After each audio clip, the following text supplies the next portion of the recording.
बिस्मिल्लाहिर्रहमानिर्रहीम, अस्सलाम वालेकुम। आप देख रहे हैं हेड ऑन और मैं हूं मुनीब फारूक। अब से कुछ देर पहले आज ही के रोज़ पेशावर के अंदर फील्ड मार्शल सैयद आसिम मुनीर साहब की मुलाकात हुई है कबायली माहिदीन से, जो कि एक बहुत बड़ा स्टेप गिना जा रहा है, ख़ास उस वक्त जब अफगानिस्तान के साथ, अफगान तालिबान के साथ मुज़ाकराती अमल जो कि टूट फूट का शिकार है, वो किसी तरह चल तो रहा है जो सालिस मौजूद है उनकी मौजूदगी में, लेकिन पाकिस्तान का मौक़िफ़ बड़ा क्लियर है, जो कि फील्ड मार्शल आसिम मुनीर साहब की जानिब से आज दोबारा जिसका अदा किया गया और कबायली माहिदीन ने जिस तरह पाकिस्तान की फ़ौज का साथ दिया उसका शुक्रिया भी अदा किया गया। अहम बात यह है कि खैबर पख्तूनख्वा को दहशत गर्दों और उनके सहूलतकारों से पाक किया जाएगा, ये कहना है फील्ड मार्शल सैयद आसिम मुनीर साहब का। अफगानिस्तान के हवाले से, जिस अफगानिस्तान को और उनके अवाम को स्टेक होल्डर बताया जाता रहा पाकिस्तान तहरीक इंसाफ की जानिब से, उनके हवाले से पाकिस्तान की फ़ौज का मौक़िफ़ अब ये है कि पाकिस्तान तमाम हमसायों से अमन चाहता है, मगर अफ़गान सरज़मीन से दहशतगर्दी बर्दाश्त नहीं करेगा। अफ़गान तालिबान ने भारतीय हिमायत याफ्ता दहशतगर्द ग्रुपों की सरपरस्ती की है। पाकिस्तान ने सब्र और सिफारती इक़दाम के ज़रिए अफ़गानिस्तान से ताल्लुकात बेहतर बनाने की कोशिश की है। साथ ही उन्होंने ये भी कहा है कि कबायली माहिदीन ने जो उनको रिस्पॉन्स किया है वो ये है कि फितना उल ख्वारिज और फितना उल हिंदुस्तान की सोच कबाइल में काबिल कबूल नहीं है, और अच्छा एक इंटरेक्शन जो पाकिस्तान की अफवाज के सरबराह, पाकिस्तान की फ़ौज के सरबराह और कबायली माहिदीन के दरमियान हुआ है, इट्स अ वेलकम डेवलपमेंट। साथ ही साथ जो मौक़िफ़ सूबाई हुकूमत का है उसमें फ़र्क है। ये मुलाकात जिसको आज कबायली माहिदीन से बहुत हम अप्रीशिएट कर रहे हैं, दूसरी जानिब एक और सियासी माहौल के अंदर अलमिया ये है कि आपने मोन्टाज के अंदर देखा कि आज भी नौ मुंतखब वज़ीर आला खैबर पख्तूनख्वा जनाब सोहेल आफरीदी साहब की मुलाकात अदालती हुक्म के बावजूद अपने बानी यानी PTI के सरबराह जनाब इमरान खान से अडालिया जेल में नहीं हो सकी, जहाँ ये सवाल उठाया जा रहा है कि क्या ये कानून और आइन की हुक्मरानी है, क्योंकि कुछ दिन पहले भी जो वज़ीर आला हैं उन्होंने कहा जी हमें बता दिया जाए कि यहाँ कानून चलेगा या डंडे की हुक्मरानी होगी, ताकि हम अपना लाहे अमल क्रिएट करें। आज वो आए, उनका मुकालमा भी हुआ, लेकिन जो नतीजा है वो सिफर रहा, आज भी उनकी मुलाकात नहीं हुई। इस पर बात करने के लिए मेरे साथ मौजूद हैं जनाब मोहम्मद अवैस साहब, जो कि सीनियर एडवोकेट हैं सुप्रीम कोर्ट ऑफ पाकिस्तान के, हमारे उस्ताद हैं, साबिक एडवोकेट जनरल पंजाब है, पाकिस्तान तहरीक इंसाफ के अहम रहनुमा हैं। बहुत शुक्रिया अहमद अवैस साहब। और हमारे साथ मौजूद हैं जनाब बैरिस्टर अकील मलिक साहब, जो कि वज़ीर मुमलिकत हैं कानून व इंसाफ के। अब कानून व इंसाफ तक ही मैं रहूँ तो बेहतर है, वैसे तो हम और भी जितने एडजेक्टिव्स लगा सकते हैं, क्योंकि बड़ी जिसे कहा जाता है बड़ी जहते हैं जनाब अकील मलिक साहब की, ना सिर्फ शख्सियत की बल्कि उनकी पोर्टफोलियो की भी। तो मैं चाहता हूँ हम ज़रा कानून और इंसाफ तक ही रुके रहें तो अच्छा है। सबसे पहले मैं अकील मलिक साहब आपसे आगाज़ इसलिए करना चाहूँगा कि वज़ीर आला खैबर पख्तूनख्वा ने तो गुज़िश्ता रोज़ कहा, जिस पर जारी बात है वफाकी हुकूमत का एक बड़ा बयान आया कि जी हम वो कोलेट्रल डैमेज होता है, तो जो कोलेट्रल डैमेज होता है जिसमें मासूम लोगों की जान जाती है, तो हम तो कानून को ये सख्त करना चाहते हैं कि हम उनके खिलाफ FIR कटवाएं। बड़ा सख्त बयान आया उसके नतीजे में वज़ीर इत्तलात का। आज कबायली माहिदीन से मुलाकात भी हुई है, जो फरमाया गया है वो मैंने आपके सामने रखा है। तो इसका मतलब ये है कि फिर जो दहशत गर्दों के खिलाफ सिक्योरिटी ऑपरेशन है, इंटेलिजेंस बेस्ड ऑपरेशन है, ये नहीं रुकेंगे। सूबाई हुकूमत ऑन बोर्ड आए या ना आए ये मैटर नहीं करता। बिस्मिल्लाहिर्रहमानिर्रहीम। मुनीब साहब बहुत बहुत शुक्रिया। देखें काफ़ी चीज़ें आपने अपनी ओपनिंग में और जो इब्तदाइये में बयान की, बिल्कुल आज बड़ी खुशाइन बात है कि फील्ड मार्शल सैयद आसिम मुनीर साहब की जो मुलाकात हुई कबायली माहिदीन के साथ, और ये बड़ा एक पिवटल पॉइंट था इस तमाम मामले पे कि एक तरफ मुज़ाकरा जो है वो हुए और वो अभी भी जारी है, उसकी इंसिस्टेंस पे जो हमारे इंटरलॉक्यूटर्स थे, मीडिएटर्स थे, अब आखिरी क्योंकि पाकिस्तान वफ्द जो है वो तो वापस आ रहा था जो नेगोशिएटर्स थे, लेकिन अब एक last giving peace a chance कह लें कि अमन को एक और मौका दिया जा रहा है, वरना ही तो तमाम तर मामला तो आपके सामने है कि बिल्कुल पाकिस्तान का क्लैरिटी के साथ दो टोक मौक़िफ़ रहा है कि पाकिस्तान के अंदर जो दहशत गर्दी है वो अफ़गान सरज़मीन से हो रही है, और अफ़गान सरज़मीन खाली नहीं है। अफ़गान तालिबान रजीम जो है वो पुष्ट पनाही करती है तमाम तर वो factions, ISKP, FAK, TTA, TTP, और ये एक दूसरे के साथ कोई अलग नहीं है। ये एक ही चीज़ है, मुख्तलिफ नामों के साथ, मुख्तलिफ अपने अज़ाइम के साथ। और इनका तमाम तर मामला तो आप बखूबी जानते हैं। ये जो मुलाकात हुई है बड़ी एक खुशाइन बात है, और इंटेलिजेंस बेस्ड ऑपरेशन बिल्कुल रहेंगे। देखिए, एक पोरस बॉर्डर है अफगानिस्तान के साथ, एक सूबे का वजीर आला वो अपना लहजा उसको दुरुस्त करना चाहिए। मैं तो ये समझता हूँ कि बात करने के भी 100 तरीके होते हैं। उसको चाहिए कि वो उस मनसब पे है, उस आईनी मनसब पे है जिसकी बड़ी इज्जत और वकार है। उसको चाहिए कि वो अपनी बात जो है वो अच्छे अल्फाज में भी कर सकता है, लेकिन ये तू तड़क, ये मैं छोड़ूंगा नहीं, यही वो अपनी माजत के साथ बसाद एहतराम मुझे कहना पड़ता है। इनके लीडर्स भी यही बातें किया करते थे, तो कम से कम थोड़ा सा इंट्रोस्पेक्शन की इस हवाले से जरूरत है। और ये भी डिनाई नहीं करते, वजीर आला भी डिनाई नहीं करते कि यहाँ हमारे सूबे में दहशत गर्दी है, लेकिन उसके साथ साथ लॉ एंड ऑर्डर की सिचुएशन देखें, गवर्नेंस की मतलब सिचुएशन देखें। आपको लगता है कि यही बात कही जा सकती थी, लेकिन अल्फाज का चुनाव मुख्तलिफ होता तो शायद वो उतनी ज्यादा उस पर रिएक्शन ना आता। आपको अल्फाज के चुनाव पे एतराज है? बिल्कुल, मैं समझता हूं कि बिल्कुल अल्फाज का चुनाव बेहतर हो सकता था, लेकिन जिस तरह के अल्फाज अब ये कोलैटरल डैमेज की भी बातें कर रहे हैं, मतलब अगर आप पिछले 12 साल से और एपीएस से उठा के अगर देखें तो बिल्कुल वजीर इत्तलात ने ठीक बात की है कि स्टेटिस्टिक्स अगर उठा के देखें तो आप वाकईतन शायद उस चीज़ से नावाकिफ हैं कि इस सूबे ने कितना सफ़र किया, या पूरे मुल्क ने दहशतगर्दी की इस लहर में कितना सफ़र किया। और रिसेंटली पिछले 2 साल का अगर आप मवाजना करें तो माजद के साथ ये अगर ये कहें कि कोलैटरल डैमेज है, ऐसी बात नहीं है। वहाँ पे जो बसे हुए हैं लोग, जिनकी रिहेबिलिटेशन रीसेटलमेंट के हवाले से या जिनको खुली छूट दी गई, अब वहाँ पे कबायली माहिदीन जो हैं उनको बिल्कुल मैं समझता हूँ कि अच्छी एक मुलाकात रही, और उनको तमाम तर जो एक पिक्चर है वाज़ेह तौर पे, क्योंकि सूबे की एडमिनिस्ट्रेशन तो इसमें टोटली फेल हो चुकी है कि कबायली, डिस्पाइट द फैक्ट कि सूबे के वजीर आला का अपना ताल्लुक जो है वो एक कबाइल से है, और वो जो फाटा के जो एरियाज थे जो जम हुए सूबे केपी में, उधर से हैं। What you are asserting, important point, it is what you are highlighting is a disconnect perhaps between the provincial government and the people of Khyber Pakhtunkhwa, whereas जो पिक्चर खैबर पख्तूनख्वा की हुकूमत की जानिब से प्रोवाइड की जाती है वो तो ये कि इस्लामाबाद में बैठे हुए आप जो मामलात हैं उनको नहीं चला सकते। अहमद अवैस साहब, अल्फाज का चुनाव एक इशू है, बहुत ज़्यादा जो एग्रेशन है कि ये कर देंगे, नहीं छोड़ेंगे, हम किसी जंग में नहीं मारे जाएंगे, मोहब्बत इमरान में फ़िदा हो जाएंगे, ये तो खैर जज्बाती स्टेटमेंट्स भी हैं। अभी वज़ीर आला ने कोलैटरल डैमेज की बात की, उसका बड़े स्ट्रॉन्ग एक्सेप्शन लिया गया है।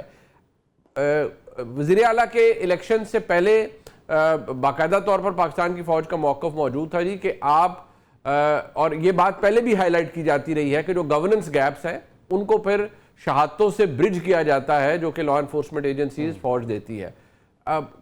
अल्फाज का चुनाव अगर बेहतर हो तो पीसफुल को एग्जिस्टेंस भी हो सकती है, और बहरहाल वो सूबे के चीफ मिनिस्टर हैं, हालात बेहतर तौर पे आगे चल सकते हैं। क्या आपको लगता है कि टेम्परेचर थोड़ा कम करने के लिए वज़ीर आला को भी थोड़ी सी मैनेजमेंट करनी पड़ेगी चीज़ों के लिए? बिस्मिल्लाहिर्रहमानिर्रहीम। देखिए, बात यह है कि वज़ीर आला जो है ना, कोई चुनाव, इसमें तो कोई शक नहीं है कि ये तो, इसके अलावा भी मैं समझता हूँ कि जब आप सियासत में हैं जी, और कहते हैं कि डिप्लोमेसी में, पॉलिटिक्स के अंदर एक first lesson to be learn is that you should be careful about the words. कहते हैं कि एक लेसन है, you must learn the lesson what not to speak. ठीक, ये एहतियात बरतनी चाहिए, ये तो दुरुस्त हो गया। लेकिन दूसरी तरफ देखिए कि एक तरफ अगर चुनाव ठीक नहीं है तो दूसरी तरफ हरकतें और अमल ठीक नहीं है। कोई आप बताइए, किसी महज़ब दुनिया में एक चीफ मिनिस्टर नया इलेक्ट हुआ है जी, मेजॉरिटी पार्टी है, उसका लीडर है, ठीक है, वो आपने जिस अंदाज में भी उसको जेल में रखा हुआ है, ठीक है, जेल में है, कानून का निज़ाम ख़त्म हो चुका है, अदालतें हैं नहीं है, वरना कभी ऐसा हुआ था, आप भी वकालत करते रहे हैं माशाल्लाह जी, और बैरिस्टर हैं, और ख़ुद अकील साहब बैरिस्टर हैं, कि जब भी कोई क्रिमिनल केस के अंदर सज़ा हो जाए तो अपील करते हैं, तो साथ ही सस्पेंशन ऑफ सेंटेंस की दरख्वास्त होती है सेक्शन 426 CRPC के अंडर, और उसको उसी तरह समाअत फ़ौरन की जाती है जैसे सिविल मैटर में एक स्टे एप्लीकेशन की समाअत की जाती है, और उसमें हाँ और ना के ऊपर होता है कि आप स्टे ग्रांट कर देते हैं या नहीं करते हैं। वो एप्लीकेशन की समाअत नहीं हो रही है, साल गुजर रहा है, आप अंदाज़ा तो लगाइए कि हो क्या रहा है इस मुल्क के अंदर। ये निज़ाम जो है, आप कहें कि आप एक तरफा निज़ाम चलेगा तो नहीं चल सकता। आप समझते हैं कि वज़ीर आला के इंतखाब के वक्त वफाकी हुकूमत की जानिब से जो वफाकी वज़रा ने गुफ्तगू की है, आपके नज़दीक उस वजह से माहौल में गर्मी हो गई है और अफरीदी साहब भी इसीलिए एग्रेशन दिखा रहे हैं, जबकि इस वक्त बात दहशत गर्दी के हवाले से हो रही है और मौक़िफ़ बड़ा क्लियर है पाकिस्तान की जो फौज है उसका कि इंटेलिजेंस बेस्ड ऑपरेशन होंगे, क्योंकि खैबर पख्तूनख्वा के अंदर बेशुमार दहशत गर्दी है और सूबाई हुकूमत के अहदेदारान भत्ता देते रहे हैं। देखिए मेरी बात सुनिए, इसके ऊपर कोई दो राय नहीं है। जो पाकिस्तान की सरजमीन में आके दहशत गर्दी करेगा उसको आयरन हैंड से ही डील करना चाहिए और होगा और होता है हमेशा। लेकिन at the same time Afghanistan से जो आप अब बातचीत शुरू की है, ये बात मैं 6 महीने पहले से कह रहा हूं इनसे कि बातचीत उनसे शुरू करो। ये इंडिया को आप लैटिट्यूड दे रहे हैं, ये मामला खराब हो जाएंगे। मैं अपनी तौर पे मैंने बड़ी कोशिश की ये बात टीवी के प्रोग्राम्स के अंदर भी, लेकिन बात यह है कि आपने ये नहीं कर सकते हैं कि आप दोनों चीजें बंद कर दें। आप कहें कि जबाजी, अब आपने देखा कैसी इररिस्पॉन्सिबल स्टेटमेंट दी है मलिक आसिफ साहब ने, ख्वाजा आसिफ साहब ने, जी जी जी, इतनी इररिस्पॉन्सिबल स्टेटमेंट दी। उन्होंने कहा कि जी हम तोड़ा बोरा कर देंगे इसका। अब कैसी स्टेटमेंट आप अफगानिस्तान को दे रहे हैं? ये क्या ये भी तरीका है को नहीं? बट अगर वो सर अगर वो आपको धमकियां ये दें कि हम इस्लामाबाद के अंदर दहशतगर्दी का सामना या आपको रिस्पांस इस्लामाबाद में मिलेगा, तो आपको गुजारी बात है, ये जरूरी नहीं है कि टॉक शोज में या इंटरव्यूज या लफाजी के थ्रू जंग लड़ी जाए, लेकिन कोई ना कोई रिस्पांस तो आपको देना पड़ता है फिर at the end of the day. नहीं, रिस्पांस दें, ये नहीं देखिए उनका ही रिस्पांस देखिए ना। मैं इसीलिए बड़े तहम्मुल से एक बात कहना चाहता हूँ, और मैंने आगे भी अकील साहब के मुख्तलिफ प्रोग्राम्स में भी बात की है कि हमें बड़े ठंडे दिल से ये जरूर सोचना चाहिए कि गलती कहाँ हुई है। There is somewhere some fault has been committed। But sir गुजारिश ये है कि एक दफा आप हार्बर करें, आप दहशतगर्दों को पनाह दें, आप अपनी सरजमीन इस्तेमाल करवाएं पाकिस्तान के खिलाफ, टीटीपी के लोग वहां खुल्लम खुल्ला फिरते रहें, और साथ आप ये धमकी भी दें कि फिर आप इस्लामाबाद पर हमला करेंगे, दहशतगर्दी करवाएंगे, तो उसका फिर रिस्पॉन्स तो होगा। इसके ऊपर कोई देखिए, इसके ऊपर कोई दो राय नहीं है। मैं ये बात कर रहा हूं कि आपने कहीं गलतियां की। इससे पहले एक chief of army staff Pervez Musharraf साहब आए, उन्होंने एकदम से उनको तालिबान के जब अमेरिका उनके खिलाफ हो गया तो तालिबान को पकड़ के उनके हवाले करना शुरू कर दिया और पैसे वसूल करना। सर हमारी माजी में तो बहुत सी गलतियां हैं, बट आज तो we are plagued with problem. मैं यही कह रहा हूं कि हम अपनी गलतियों को भी देखें। सर वो बिल्कुल आप दुरुस्त फरमा रहे हैं, लेकिन वो लोग अखड़ हैं सर, वो बिल्कुल है, बट आप अपने आप को बहसियत रियासत के लोग, सर वो है, बट आप अपने आप को होस्टेज तो नहीं छोड़ सकते ना उनके आगे कि वो क्रूड है या अखड़ है। आपने कोई ना कोई रिस्पॉन्स देने। सर मैं अकील मलिक साहब, अभी बड़ी लंबी ऑब्वियसली एक आर्ग्यूमेंट है जिसको बिल्ड किया जनाब अहमद अवैस साहब ने।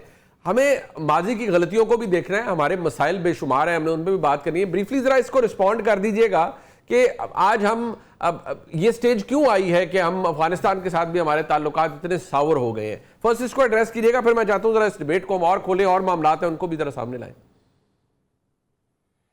जी मुनीब साहब, बात ये है कि माजिद के साथ मुझे ये बसात एहतराम कहना पड़ता है कि अफगानिस्तान और अफगान लोगों को आपने इतनी मेहमान नवाजी उनके ऊपर निछावर भी की, उनको होस्ट भी किया, 4 दिहाइयों से कर रहे हैं। वो डे 1 से आपका शुक्रगुजार नहीं है, और ये एक फैक्ट है, क्योंकि पाकिस्तान में रहते हुए, पाकिस्तान की सरजमीन पे अपने काम कारोबार करते हुए, और ये अभी से बात नहीं है, मुझे बचपन का याद है, एटलीस्ट मैं तब से देख रहा हूँ तमाम तर मामलात। जब ये तमाम तर मामला सामने आया तो उन्होंने कभी एक्सेप्ट ही नहीं किया, और उन्होंने ये इसको as a using Pakistan as a stepping stone बाहर जाने के लिए, या मुल्क का नाम बदनाम करने के लिए, या एक सेफ पैसेज ढूंढने के लिए, ट्रांजिटरी पॉइंट ढूंढने के लिए, मतलब ये तमाम तर चीज़ें माजिद के साथ मुझे कहना पड़ता है, अफ़गान सिटीजन्स ने, अफ़गानिस्तान के लोगों ने बिल्कुल ये पाकिस्तान को, वो कहते हैं जिस तरह के सिर्फ़ और सिर्फ यूज़ किया है हमारी हॉस्पिटैलिटी को, और उसके अलावा उनको कोई सरोकार नहीं था। हम कब तक, आपने बिल्कुल ठीक बात की, हम कब तक होस्ट करें? देखिए दीगर ममालिक भी हैं, जर्मनी से जो वहाँ पे अब जिस तरह के जराइम में मुलव्वस हैं, वहाँ से जहाज़ भर भर के वापस काबुल भिजवाए जा रहे हैं। क्यों भिजवाए जा रहे हैं? इसलिए भिजवाए जा रहे हैं, these people don't want to integrate. ये किसी किस्म की इंटीग्रेशन में बिलीव नहीं करते, ना ये कोई किसी मामले के साथ चलना चाहते हैं। ज़ाहिरी बात है कि इनको आप कब तक होस्ट करेंगे और कब तक अपनी मेहमान नवाजी से आप इनको नवाजते रहेंगे। यहाँ पे एक तो ये मैंने रिस्पॉन्ड किया, वेयर वी वेंट रॉन्ग। देखें, यहाँ पे कई आप इश्यूज उठा सकते हैं कि मुख्तलिफ अदवार में पॉलिसीज़ दुरुस्त नहीं थी, लेकिन एक बात ज़रूर है कि हम पहले जो कुछ भी हुआ हो, आज हम तारीख की दुरुस्त सिमत में खड़े हैं। और उसकी वजह यह है कि we realised enough is enough, बहुत हो गया। हमने मेहमान नवाजी करके देख लिया, अपने प्यारों को दहशतगर्दी में जान निछावर करते हुए देख लिया, अफवाज पाकिस्तान ने सरहदों की हिफाजत करते हुए। और ये वो लोग हैं जो, माजत के साथ मुझे कहना पड़ता है, रोज़े अव्वल से ड्यूरेंट लाइन को नहीं मानते। जो एक इंटरनेशनल बॉर्डर है, वो कहते हैं कौन सी ड्यूरेंट लाइन, ये एग्जिस्टिंग। देखिए, जो दहशतगर्दी के खिलाफ जो मौकफ है, वो तो खैर अहमद अवैस साहब ने भी उसको यही कहा। उन्होंने कहा जी बिल्कुल आप उनके खिलाफ कार्रवाई करें, बट ऑब्वियसली उनके कंसर्न्स दूसरे हैं। लेकिन चले, मैं इसको जरा थोड़ा आगे लेके जाता हूँ। एक और मसला जो हमारे डोमेस्टिक इशूज में से है, अकील मलिक साहब, आप खुद जी जी जी जी बोलना चाह रहा हूँ जी जी जवाब में। जी, आपको पता है कि अफगानी ईरान के अंदर भी 1 मिलियन जो थे अफगानी वहां चले गए थे और वहां भी रहे कर साहब। उन्होंने सारी जगह उनको वो फिक्स जगह पे रखा, उनके गले में प्लेटें डाल दी, उनके नेम प्लेट के भाई ये तुम यहाँ ही रहोगे और तुम्हारा अलग रहोगे, you will never be mix up with the nation, Iranian nation लोगों के साथ। यहाँ पे हमने ये गलतियां सब ने की। मैं एक हुकूमत की बात नहीं कर रहा, पता नहीं कितनी हुकूमतें आई, लेकिन क्या किसी ने ये कोशिश की कि भाई आप उनको जहां रखा हुआ है वो सिलेक्टेड जगह के ऊपर रहे? नंबर 1। नंबर 2, क्या उनके वो जो बच्चे यहाँ पैदा हुए और यहाँ जवान हुए, वो सैकड़ों हजारों लाखों पासपोर्ट बन गए उनके। अच्छा जी, वो किसी ने रोका कि क्यों इनके पासपोर्ट नहीं बन सकते? बिल्कुल ठीक है। तीसरी बात ये कि आप एक सिर्फ और बात, एक बात ये कि जो लोग वहां आकर टेररिस्ट एक्टिविटी कर रहे हैं, आपने उनको सख्ती से उनके ऊपर मुकाबला किया, उनको मारा, कुछ लोग जख्मी हो, अब जो जख्मी हो जाते हैं या पकड़े जाते हैं, आप सियासतदानों का आप मिलिट्री ट्रायल कर रहे हैं, आप उनका क्यों नहीं करते?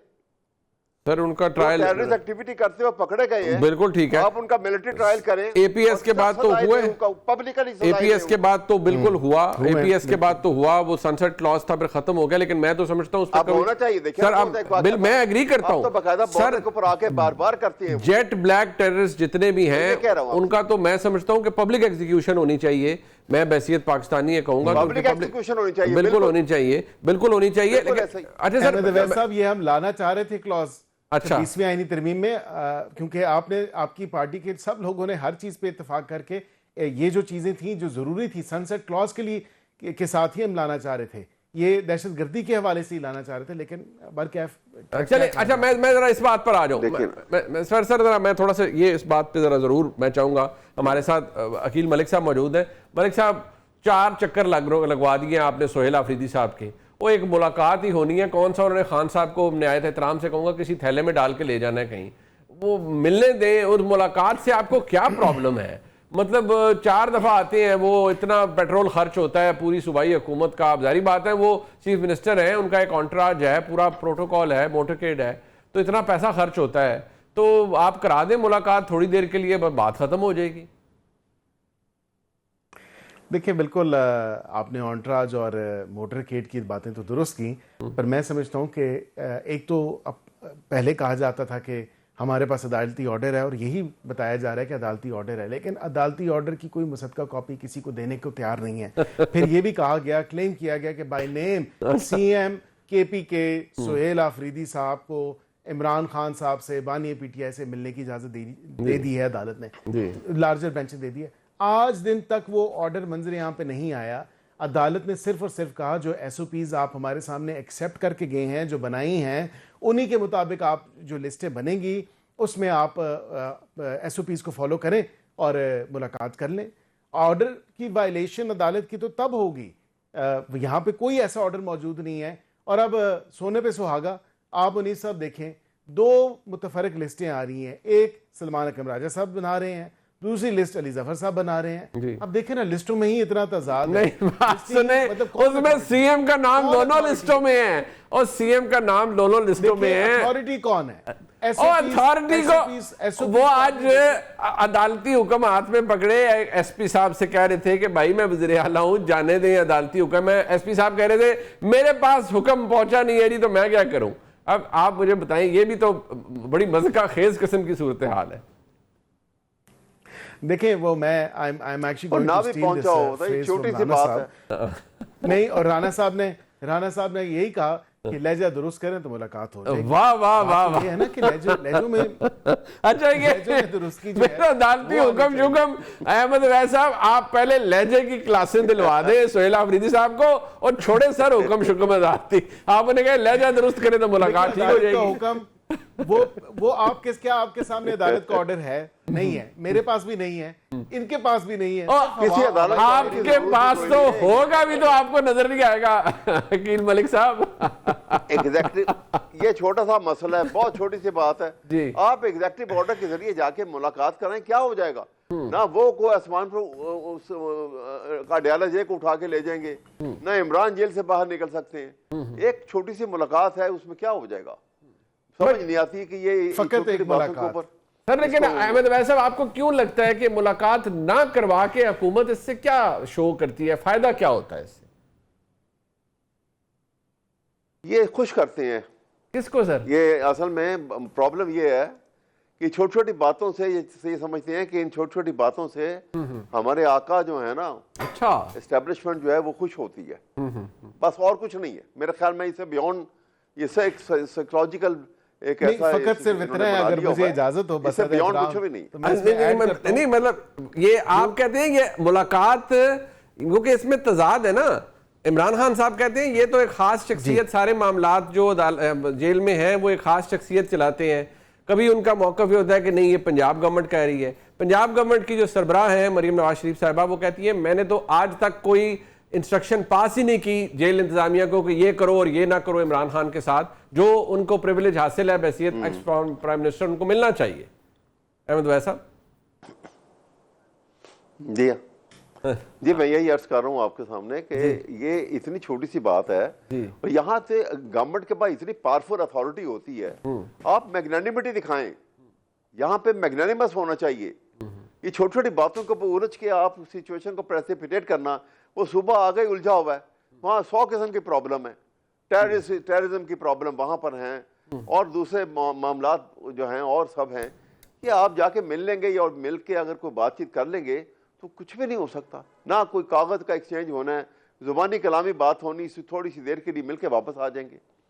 अच्छा, वैसे तो मेरा ख्याल है कि ये इसको खुले दिल से वुसअतुल कल्बी का मुजाहरा करें वज़ीर मुमलिकत बराए कानून व इंसाफ। आप तो अहमद वैद साहब और मैं भी आपको कह रहा हूँ, दिल बड़ा करें वकील मलिक साहब।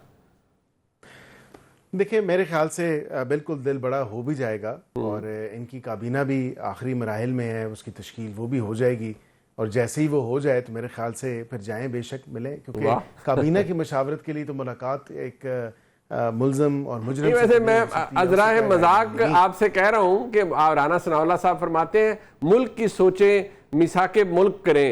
वो मतलब वो कहते हैं हमारे तहरीक इंसाफ के बहुत से दोस्त कि भाई आप ये डंडा सोटा छोड़ेंगे तो मिसाक होगा ना। एक तरफ आपने वो मतलब इतना हाथ में छड़ी पकड़ी हुई है और आप कहते हैं मिसाक कर लो।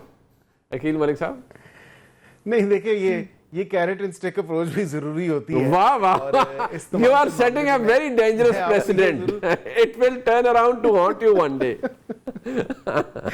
देखिए हमने तो भुगत लिया, देख लिया, कर लिया, बात ये कि मावराए आइन और कानून कोई चीज नहीं हो रही और जो चीज आइन और कानून में दर्ज है उसी हवाले से उसी मुताबिक ही तमाम तर मामलात को प्रोसीड किया जा रहा है। अच्छा, टुवर्ड्स द एंड अहमद वैद साहब आप कुछ फरमा रहे थे।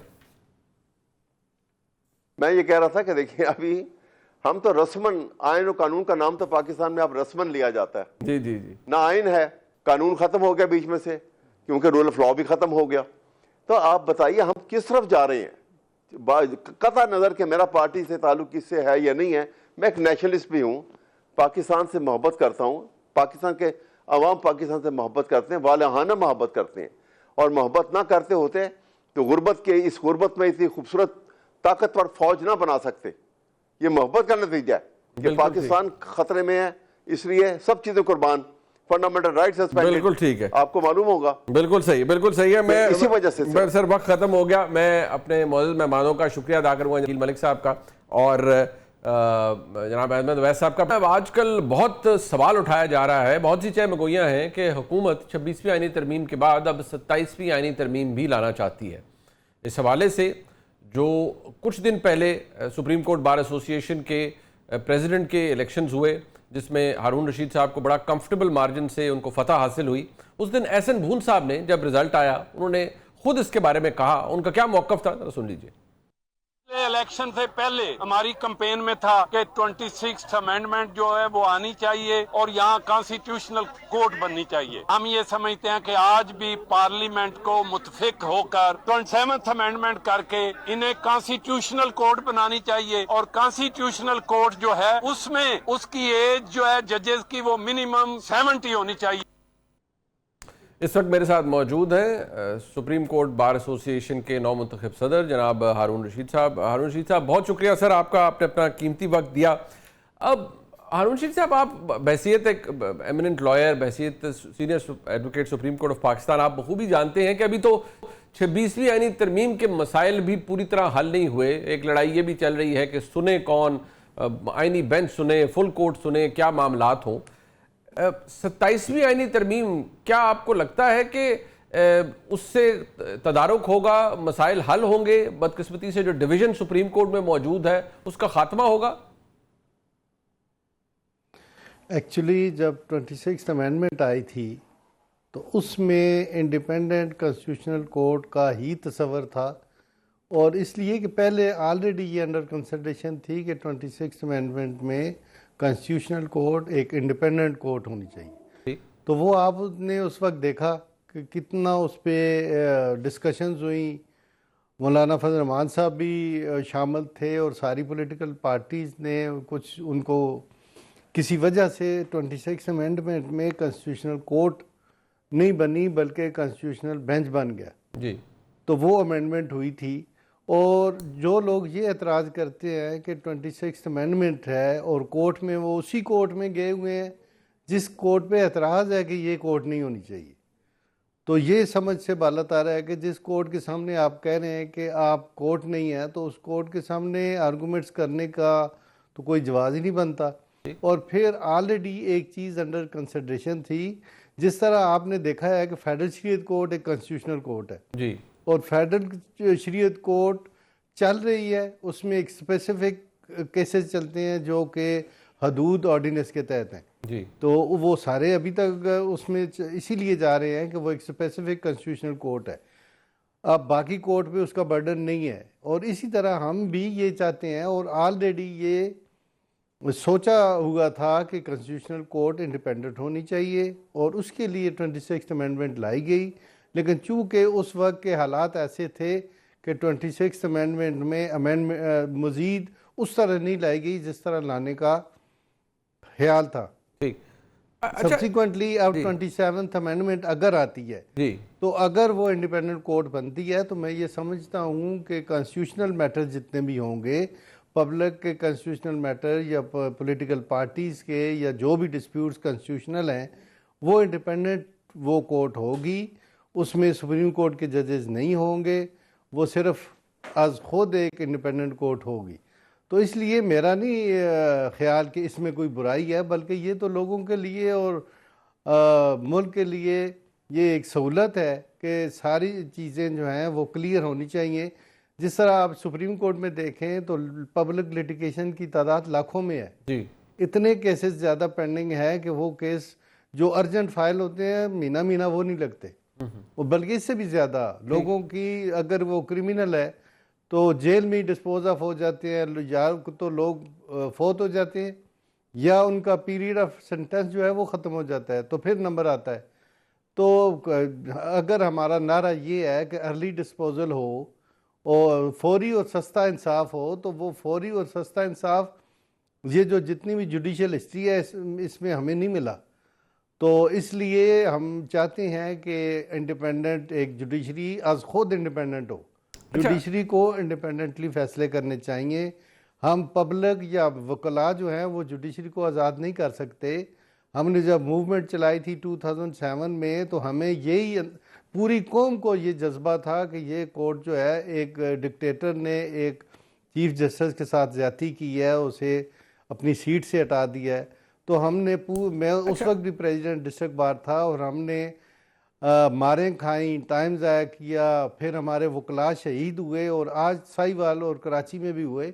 तो इन चीज़ों को ख़त्म होना चाहिए। एजिटेशन की जो वकला जो हैं, मैं ये चाहता हूँ कि वकला को प्योरली प्रोफेशनल होना चाहिए। अच्छा, नहीं, बट एक सबसे बात पहले है वो सर, अपनी वकालत सर एक पे- सेकंड है, एक इसमें मैं जरूर पूछना चाहूंगा। देखिए, जो सबसे बड़ा क्रिटिक है इस पूरे आर्ग्यूमेंट का, जो क्रिटिसिज्म भी होता है ऑब्वियसली, सबसे बड़ा इशू एक ये कि जी आप कॉन्स्टिट्यूशनल कोर्ट की बात बिल्कुल आपने दुरुस्त फरमाया, 26वीं आईनी तरमीम में थी, और सियासी जमातों के लिए तो ये 2006 में जब मिसाक जमहूरियत आया था तो उस वक्त भी इसकी बात की गई थी। बट जो एक ग्रोइंग एक कंसर्न है प्रोफेशनल लॉयर्स के अंदर, आपकी फैकल्टी के अंदर, आपके बहुत से कॉलीग्स के अंदर, कि 26वीं आईनी तरमीम के बाद ही अदलिया को बिल्कुल उनको कट टू साइज कर दिया गया है, उनके इख्तियारात सल्ब कर लिए गए हैं, बेशुमार इंटरवेंशन है एग्जीक्यूटिव की अदलिया के मामलात में। तो ऐसी सूरत हाल में जब आप एक आईनी बेंच है, वो बिल्कुल तासुर बनाया गया है, वो ये है नहीं कि वो तो बिल्कुल काबू में है। इसी तरह आप अगर पैरेलल कोर्ट खड़ा कर देंगे तो वो तो फिर हुकूमती फैसले होंगे, हुकूमत की मर्जी से होंगे, हुकूमत के अपॉइंटेड जजेस की सूरत में होंगे, और उस पर इंडिपेंडेंस ऑफ जुडिशरी का जो कॉन्सेप्ट है वो बुरी तरह से डिफीट होगा। देखिए, ये एक ख़ास एलिमेंट का एजेंडा था, उनकी एक स्टेटमेंट थी इलेक्शन जीतने के लिए। आपने ये देखा कि मेरे जो अपोनेंट थे, उन्होंने हर बार में जाके ये तकरीर की है कि 26th अमेंडमेंट आ गई है, ये जुडिशरी की तबाही हो चुकी है। हालांकि 26th अमेंडमेंट में वही जुडिशरी बैठी हुई है जो उसके मुताबिक जो आई है अमेंडमेंट के थ्रू, हमारी कॉन्स्टिट्यूशनल कोर्ट भी, हमारे चीफ जस्टिस साहब भी जी। तो इसलिए उनका एक ये नारा था, वो लोगों को एक किस्म का कन्विंस करने की कोशिश करते थे, और वो भी सुप्रीम कोर्ट के वकीलों को। देखें, 26th अमेंडमेंट आई है तो वो पार्लियामेंट ने लाई है, और अगर पार्लियामेंट एक सुप्रीम अदारा है, उसी ने अमेंडमेंट कॉन्स्टिट्यूशन में करनी है। कोई प्रोविजन उसमें एज पर कॉन्स्टिट्यूशनल नहीं होनी चाहिए तो वो पार्लियामेंट का काम है उसे ख़त्म करे। और अगर किसी चीज़ की ज़रूरत है तो अभी तक 26 अमेंडमेंट आ चुकी हैं। इससे पहले भी मैं तो आपको ये बताऊं कि कौन से कॉन्स्टिट्यूशन की आप बात करते हैं। किस कॉन्स्टिट्यूशन में पाकिस्तान में लिखा हुआ है कि आर्मी का जर्नल भी हो और साथ वो प्रेसिडेंट भी हो? आपने यहिया खान को बनाया, अयूब खान को बनाया प्रेसिडेंट जनरल, फिर ज़ियाउल हक आया, फिर मुशर्रफ भी, और हमारी जो उस वक्त की जुडिशरी थी, साबका जुडिशरी, उसने ये तो हद ही कर दी कि परवेज मुशर्रफ को ये भी कहा कि आप कॉन्स्टिट्यूशन भी अमेंड कर सकते हो, बिल्कुल, आप chief executive of the country हो। और सिटिंग प्राइम मिनिस्टर ने आपने को जो उसकी गवर्नमेंट ख़त्म की है, बिल्कुल सही की है। और उन सारे तजर्बों से मुल्क को और कौम को नुकसान हुआ है। सियासतदान वही बैठे हुए हैं। सियासतदान तो वो सिर्फ सियासत करते हैं, इलेक्ट होते हैं तो पार्लियामेंट में आते हैं, अगर नहीं होते तो नहीं आते। इसलिए जो अदारे अपनी कॉन्स्टिट्यूशनल हदूद में नहीं रहते और वो अपनी ड्यूटीज़ परफॉर्म नहीं करते, उसका नुकसान कौम और अवाम को होता है। अदारे फ़र्जी तौर पे, वक्ती तौर पे उनको कोई फ़ायदा होता हो तो हो, लेकिन आपने हिस्ट्री देख लें, फिर वो जो हिस्टोरिकली तो सर कता कलामी जो हिस्टोरिकली जो आप फरमा रहे हैं, मैं उसको तो कोई मेरे ख्याल में वो डिस्प्यूट नहीं कर सकता। जो बातें आपने की वो फैक्चुअल है ना, हमारी तारीख ऐसी रही है। बट बसद एहतराम आज भी ये कहा जा रहा है कि ये तजर्बा ही हो रहा है। और आप देखिए सुप्रीम कोर्ट के अंदर मोअज़्ज़ज़ जज साहबान, आपका एक इलस्ट्रियस करियर है, आप उनके सामने पेश होते हैं अभी भी, उनमें एक डिवीज़न पाई जाती है। आपके इस्लामाबाद फेडरल कैपिटल के अंदर इस्लामाबाद हाई कोर्ट है, वहाँ जजेस के अंदर इतनी तफरीक है कि बदकिस्मती से शायद वो टी रूम में भी इकट्ठे नहीं हो पाते होंगे। कुछ जजेस के मामलात चले गए हैं सुप्रीम जुडिशल काउंसिल के अंदर। तो बड़ी डिस्टिंक्ट डिवीजन है जनाब हारून रशीद साहब जजेस के माबैन। क्या ये एड्रेस हो सकती है किसी नई तरमीम से, हालात बेहतर हो सकते हैं? मेरी बात देखें, आप भी बैरिस्टर है माशाल्लाह और कानून और आइन को समझते हैं। जजेस का क्या काम है? पोलिटिसाइज होना। जजेस का काम होता है फैसले करना। और आपने सबका अदलिया देखा कि जब बंदयाल साहब की कोर्ट होती थी तब क्या होता रहा, और वो साकिब निसार साहब की कोर्ट होती थी तो तब क्या हुआ जी? वो एक पार्टी को अपनी पार्टी समझ के चलाते रहे हैं। हम ये नहीं कहते, मैं किसी जमहूरी पार्टी के खिलाफ नहीं हूँ। जमहूरियत, हम ये चाहते हैं मुल्क में जमहूरियत हो और अवाम का राज हो। जब ये जुडिशरी अगर चाहेगी कि हमारी मर्जी के प्राइम मिनिस्टर बने, हमारी मर्जी की गवर्नमेंट आए, तो हालात फिर आपने पिछले 10 साल में देखे हैं कि एक सिटिंग प्राइम मिनिस्टर को दूसरी दफ़ा साकिब निसार साहब ने और उन लोगों ने गवर्नमेंट ले ली और उसकी बेटी को भी अंदर कर दिया और उसे भी, और जितने मुजालम फिर पिछली गवर्नमेंट में ढाए गए। हालांकि सियासी बड़े सियासी लोग वो होते हैं जो सियासत के अपने जो अपोनेंट होते हैं उनको उनके खिलाफ कार्रवाइयाँ ना करें। हमारे तो नैब का कानून भी इस्तेमाल होता रहा, तो बाकी भी हथकंडे इस्तेमाल होते रहे। अगर एक शख्स को हुकूमत मिलती है तो इसका ये मतलब नहीं कि अपने अपोनेंट जितने भी हैं सिर्फ हुकूमत बचाने के लिए, वो अपने जो असल जमहूरी होता है वो आने पे भी जब गवर्नमेंट मिलती है तो उसकी ज़्यादा जिम्मेदारी होती है, गवर्नमेंट को चलाना होता है। लेकिन अगर वो जमहूरी तरीके से जाता है तो उसे ये चीज़ देखनी चाहिए कि मैं फिर भी आऊँगा, फिर भी डिलीवर करूँगा। तो हम चाहते हैं कि आइन जिसके ये हलफ लेके जजेस आते हैं उस पर अमल दरामद करें। ये ना करें कि हम आपने पिछले दौर में देखा होगा कि लाहौर में और बाकी भी जगहों में, इस्लामाबाद, पेशावर में एक लीडर का इंतज़ार करते रहते होते थे कि कब वो आएगा, हमारी कोर्ट में पेश होगा। और ये अगर इस तरह का इंसाफ आम आदमी को दे दें तो मेरा ख्याल में ज़्यादा बेहतर है। जेल में लोग इतने गल सड़ रहे हैं, वो उनकी फैमिलीज तबाह हो गई हैं, उनको रिलीफ कोई नहीं मिलता। उनको देखें कि उनको कैसे बचाना है, उनको कैसे इंसाफ देना है।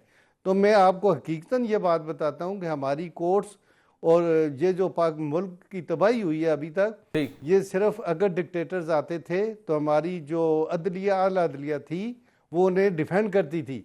हालांकि आला अदलिया को चाहिए था कि वो रिज़ाइन कर देते अगर उनको ज़्यादा प्रेशर है। या आपने हिस्ट्री भी देखी है, कई जजों ने कहा कि हमारी मजबूरी है। तो अगर मजबूरी होती है तो अपना फ्यूचर बचाना है, अपनी जनरेशन को बचाना है, अपनी इज्जत को बहाल रखना है, तो फैसले जो हैं वो आइन और कानून के और इंसाफ के फैसले होने चाहिए। ठीक, आपने ये भी देखा है जी। मैं सर अगर जी जी जी जी जी आप मुकम्मल कर लीजिए।